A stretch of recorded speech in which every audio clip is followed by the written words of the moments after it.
I don't know if you've ever taken time out to consider the impact that social media has on your life.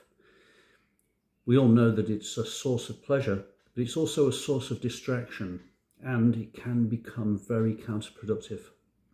Some of the reasons for this are well known. For example, we've already discussed the influence that the dopamine hit has on us.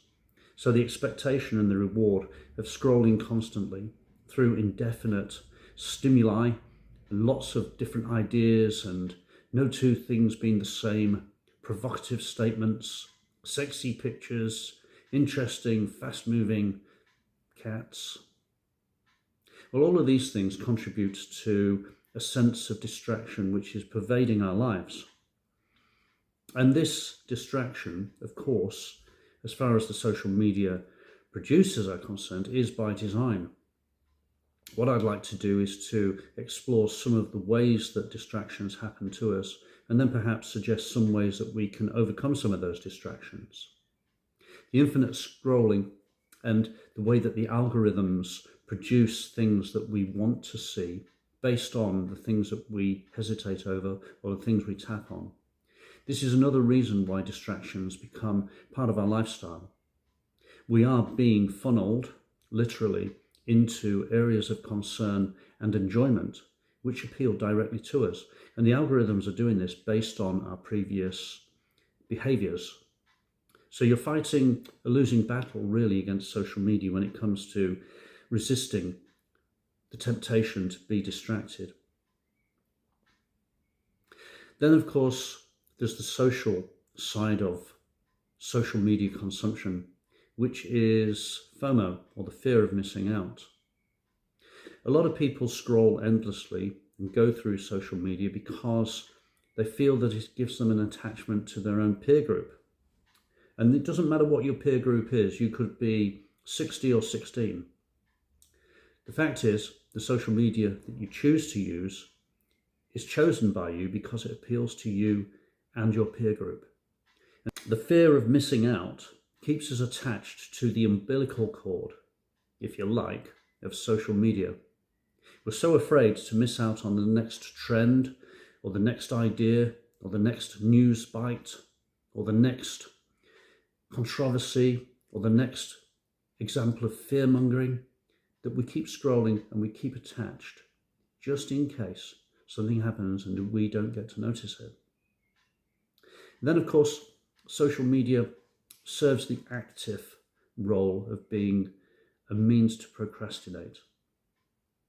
We can always fall back on the excuse that, oh, it's the dopamine hit, oh, it's the endless attraction, the entertainment, all the wonderful things that we see in social media. But the bottom line is that it can be used as a tool to procrastinate. How many times have you found people who should be at work who are actually at play? And if they're challenged, they might justify their actions by saying, well, this is my friend's Facebook group, or this is my friend's Instagram account, or this is my relative's TikTok. Bottom line is, it's just a form of procrastination. So, when you look at these factors, the constant notifications, the infinite scrolling possibilities, the fear of missing out, the emotional triggers, and the fact that social media is literally a tool for procrastination, it's easy to see that it's a difficult thing to overcome. So what kinds of tools can we employ to try and overcome the dragging impact or the dragging effect that social media has on our lives? Let's have a look at that in a little bit more detail. But first, a quick recap.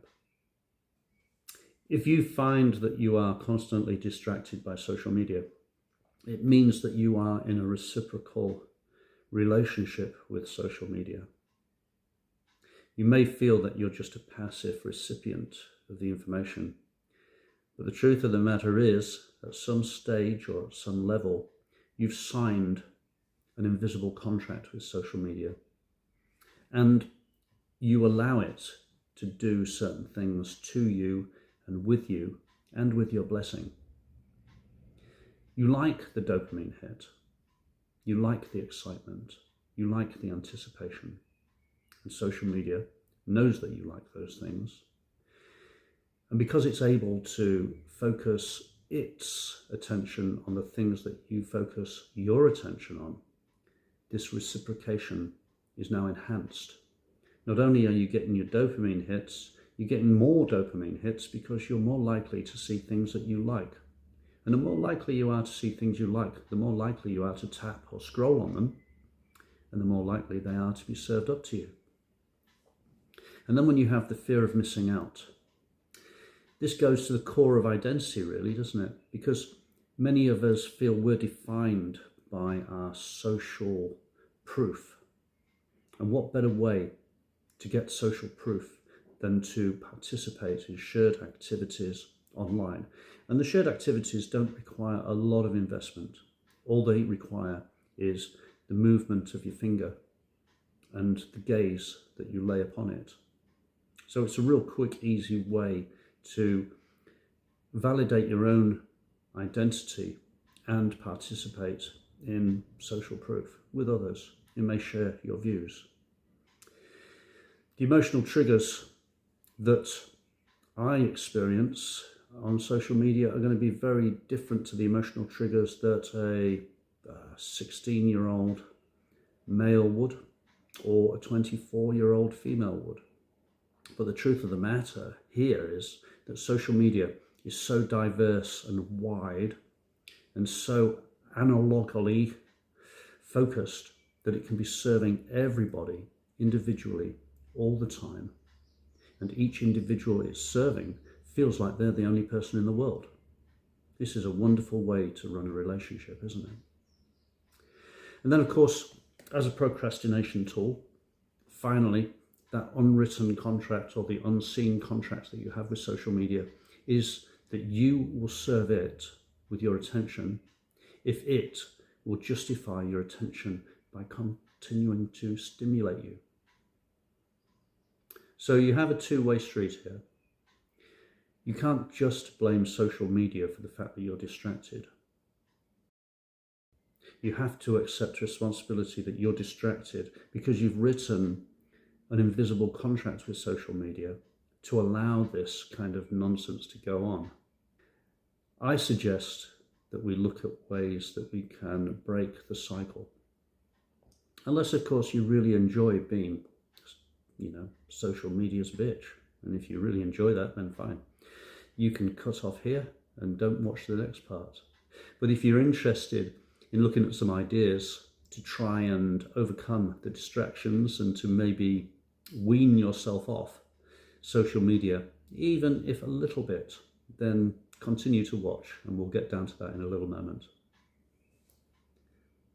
So, one suggestion, this is information or advice that I received by listening to Jim Rohn recently. And in this day of AI created content, I can't hand on heart say he actually said this, but it really does sound like Jim Rohn, so let's go with it's Jim Rohn's idea.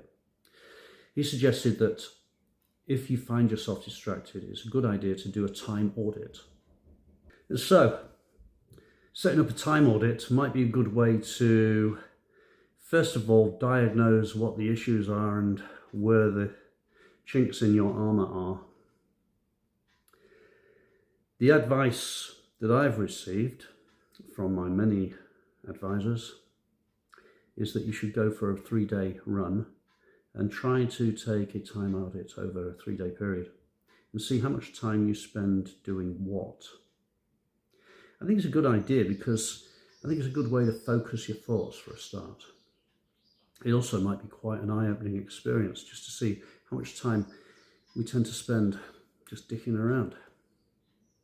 You can identify patterns. It may be that you can identify the kinds of patterns that match your own life rhythm. For example, if you're a morning person, it may be that you hit the books early and get stuff done. Or it may be that you're straight into YouTube in the morning, or straight onto the TV, or straight onto Instagram. So identifying patterns, I think, is a good way to challenge some of your naughty little habits, shall we say. Also, the good thing about a time audit is that it can encourage you to start to prioritize your time. And so instead of just aimlessly drifting from one task to another, you can start to break your day down into manageable chunks and then deal with priorities. I often try to deal with priorities, but I get so wrapped up in them that other stuff falls by the wayside. My jury's out on that one, I must confess. Personally, I think if you can get 3 or 4 decent things done in a day, then it's a good day. Other people might think that 7 or 8 good things in a day are a good day. Either way, the point I'm making is that by auditing your time, you can get a grasp of how you're spending it, and you can also then get a handle on how to manage it better. And of course, the thing that comes with managing your time better, having diagnosed your situation, is that you can set boundaries for yourself. You can ring fence times of your day so that you're not, as I say, drifting aimlessly. So some of the purposes of a time audit are to increase your awareness, set your boundaries, get a diagnosis of how your time is being spent, and encourage you to prioritize your time more effectively. And finally, a time audit would be a good way to promote productivity. By staring into the abyss, as it were, and having a look at where you're messing up or where you're wasting time, it might be a very good way for you to overcome the problem. And I say overcome the problem because if you're watching this, it's because you want to tackle the problem of being distracted. We've already explained why you get distracted and how you get distracted. And so now what we're trying to do is to tackle how not to get distracted. And that valuable first step, I think, is to get a time audit set up and just evaluate how you spend your time for 2 or 3 days and have a look at your conclusions at the end. You might be shocked and stunned. As with many things, doing a time audit can become a skill that you can develop. So at the outset, set yourself a 3-day window to evaluate how you spend your time. And then you can record all your activities and see where the cracks appear. Analyze the data, as it were, and then you can start to set limits on how you spend your time where it is being used unproductively.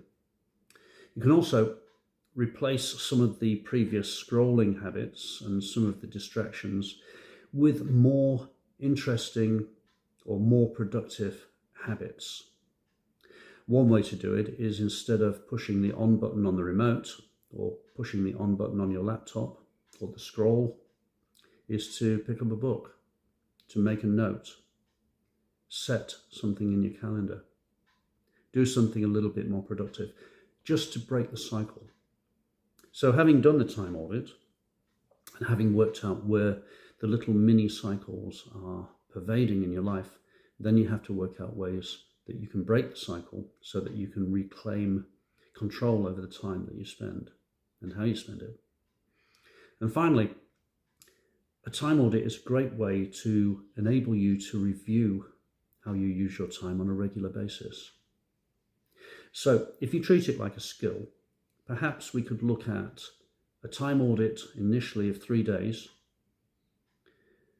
evaluate the data, remedy the problems, or attempt to remedy the problems, and then when you've got an angle on that, you can then set yourself a more ambitious program of a time audit of 5 days. Do a 5-day audit, re-evaluate, re-diagnose, gain more control, and then go up to a 7-day audit. So I think that's what I'll do.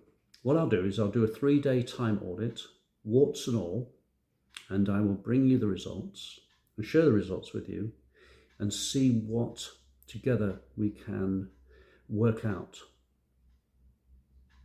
And if I set the precedent and I do a 3-day audit, perhaps I might be able to encourage you to do the same. And if I get good at a 3-day audit, I might try a 5-day audit. And if I do a good 5-day audit, I might do a good 7-day audit. Who can say? So, baby steps.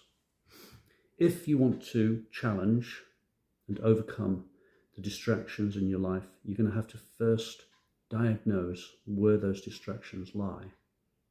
And then once you've diagnosed where the distractions lie, and I recommend you think about social media, how you use it here.